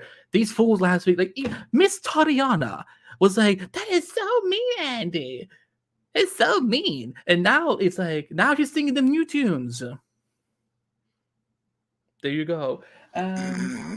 What? You did kill her, Andy, though. You did say you wanted her to stop breathing. I just want her to go away. I shouldn't have to, because I like Joe, and that would make Joe super sad. And so allegedly. Maybe. I mean, who knows at this point? There's a character on the show named Kristen Kramer who, like, the show was like our like official canon is that Joe has actually been cheating on Cecile this whole time with Kristen Kramer. Right. Even though Word of God nixed that. He did tell us that is not correct, but I think he's wrong. I think he's lying. Matt goes, if Cecile has no haters, I'm dead. Cecile has the power of exposition and narration, and she does it so horribly. Like, the thing is, she's ruined the word feel for me now. Like, anytime anyone in real life even says I feel, I start giggling. So it's like, this is why if I went to a funeral and someone said I feel and I accidentally giggle, I would be the worst person, because I would say, because some stupid character on a CW show has ruined the word for me. I'm pretty sure I would go to jail for that. Let's talk. Okay, wow, there's a lot of comments about Cecile, so I'm just going to scroll up a little bit. And we read most of these already. Barry is the paragon of love. That's the only god power he gets. What was it you always say, Lacy? Bear, care, stare. Care Bear stare, baby. Care Bear, Bear Care. What? Bear Care. That sounds like an insurance policy. I'm praying to God that this is not what's going to happen. Fangle says, worse, Zoom and Zara will be nerfed so Allegra and Cecile can be heroes. I'm hoping Jay Garrick gets to fight Zoom, being like, bitch, you stole my identity and my helmet, and you put me in this weird ass iron helmet for like the whole season. Like, I'm gonna fuck you up. Dramatic is too nice to say that, but like, that's how I would have him say anything. Keon is everything ever all at once. And then we've read most of these already, so we'll finish on this. Cecile's the type of person to put you in a group chat where someone has an Android so you can't leave. My favorite comment when I saw that one. Cecile gets to talk about her own emotions and other people's emotions. Yeah. She would be the worst therapist. Like, I'm going to talk about my own grief. Like, well, so I felt when I was grieving, and then, like, oh, by the way, the session is up. That will be $200. Iris hasn't upgraded her off in 26 years either, apparently. See, this is why like the future of in the Arrowverse, it's not consistent, because some places will look like super advanced holographic. I don't know why I did it with my arms, but like, then some places will look like, here's a stapler as our new gun. I don't get it. But that's gonna be it for this week's episode. Jocelyn, we gotta have you back on at some point. So that we can have, maybe when we do, like, aside from our drinking game with about Cecile, maybe we need to do like an episode where it's just a Wally West love fest. Oh, yes, sign me up. I would love to just love on Wallace and Keenan. Yes. Count me in. Thank you all so much for having me. I had a blast. Where can people find you on social media? And tell them again, people who may have joined us in the middle of the show, tell them more about your amazing podcast. Yes. So it's the I'm Gonna Need More Wine podcast, and it's basically More Wine Pod on all social media platforms. You can find it at morewinepod.buzzsprout.com. If you go there, it'll get you the links to everywhere that you can listen to us. And basically what I do on a biweekly basis is I sit down with my friends who graciously give me their time. I usually drink wine. My friends will have an assortment of beverages. We welcome alcoholic and non-alcoholic beverages, and we just basically talk shit about shit. And it's usually TV shows. We'll dabble into movies. I think we've done most of the Marvel films on the podcast at this point, but I like to stick with TV shows because they're not movies. I don't know. I could watch 10 hours of a TV show. You sit me down for a 2-hour movie and I'm just going to complain the entire time. So focus is usually on shows. We did regular coverage of The Last of Us. More recently, we just released so if you are a long-suffering Teen Wolf fan, I've got some amazing episodes for you on that Teen Wolf movie, which was a hot mess. So lots of conversation around that. We recently did a wrap-up of Abbott Elementary, if you happen to be a fan of that show. And coming up, I've got episodes on Barry, Righteous Gemstones. I'll be doing season 2 of The Bear. And I've also got an episode on the Rings of Power with Andy and my other co-host Candy that will be coming out this summer. That was an amazing conversation. It So was. stay tuned for that. I'm sorry that I'm like, for a second, it was like, I was on an episode of Rings of Power, and I remember that was right before the holidays, so Yeah. it was a lot of fun. So yeah, we will link to everything in the show notes. Also, Jocelyn is also one of our new members of Multiverse of Colors, so you Yeah. can expect to see her there too. But yeah, Jocelyn, we go way back. That's how she was part of how I also got to know Tatiana. When a certain fandom Olicity were coming from me. These two women were two of my biggest defenders. So. Aww. Yeah. So it was lovely times. I guess Cecile could have just come and said, here's how Andy feels when you bully him about Olicity. Speaking of Olicity, to our biggest Olicity lover on the podcast, Lacy, where can we find you on social media and all your other projects? It's fine. I will stand alone on so many things. I am Lacy MB. That is Lacy MB on virtually every social media platform that there is. I'm still trying to find a Twitter replacement because Twitter is just not great right now, not awesome. But I am Lacy MB everywhere. Come be my friend. Read the things that I write. I write all over the entertainment web, and I also host another podcast about British TV called Televisions, which everyone should check out. If you talk about British television, Lacy, here's a show because I will do anything to bring up Shameless. You could talk about the British version of Shameless on your podcast. And you could. I don't think I've watched some of the Showtime one, but not the OG one. I mean, obviously the Showtime one is superior because you can't go wrong with Noel Fisher and Cameron Monaghan. But I'm saying that if you're going to talk about the British one, you should have me and Jocelyn on, and we will add to the chaotic Shameless discussion. So there you go. Toddy, if you're still awake, where can we find you? You can find me at Marcella's Ear on Twitter and on Instagram and other secret places that you will never know about. And I have it's for K-drama, but don't look at me like that. I'm saying don't look at my K-drama stuff. I just thought you were like, actually, Annie, I do have a Snapchat. I'm ashamed to admit it. Anyway, interviews, PR exclusives, whatnot at Screen Rant. Also, Ladies with Gumption podcast, DCTV Gumption on Twitter, even though there will be no DCTV very, very, very soon.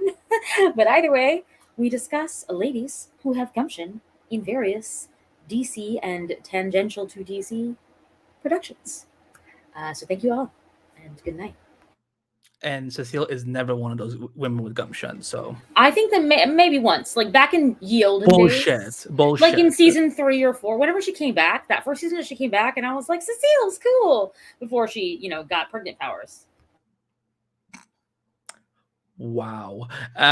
You can find me at Anibite on Facebook, Twitter, Instagram, Vero. YouTube, Twitch, TikTok, whatever. And you can also find me as a host of Endless Multiverse, and I'm the editor-in-chief of Multiverse of Color. And you can find all my writing at Screen Rant. Have some Titans interviews coming out tomorrow because Titans is now sadly over because Warner Bros. Hated me this month. They wanted to schedule these two shows to end on the same month. So we will actually, speaking of Titans, this Saturday, on Saturday, May 13th, we will be actually live on youtube.com/DC podcast to talk about the 2 final episodes of Titans season 4. So me, Vanessa, and the good old crew over there, we'll be talking about the end of Titans. So join us if you want to see more live shows.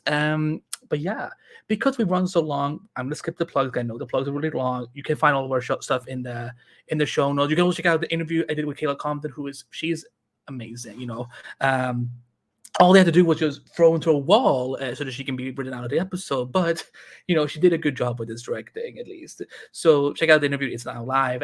But yeah, we'll be back next week with the penultimate episode of the Flash season 9. You guessed it; it's called A New World Part 3 because this is somehow a 4-part series finale.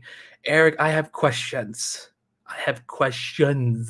So but yeah, Jocelyn, once again, thank you so much for joining us.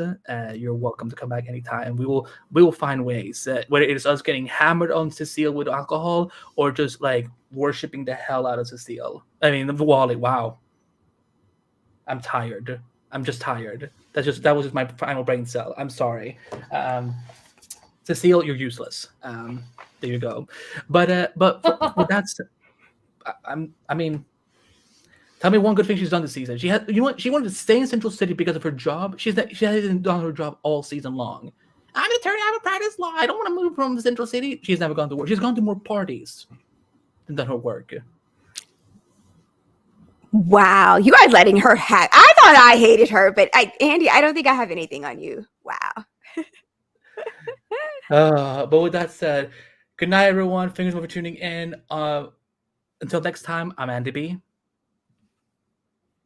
I'm Tatiana. And I'm Lacy.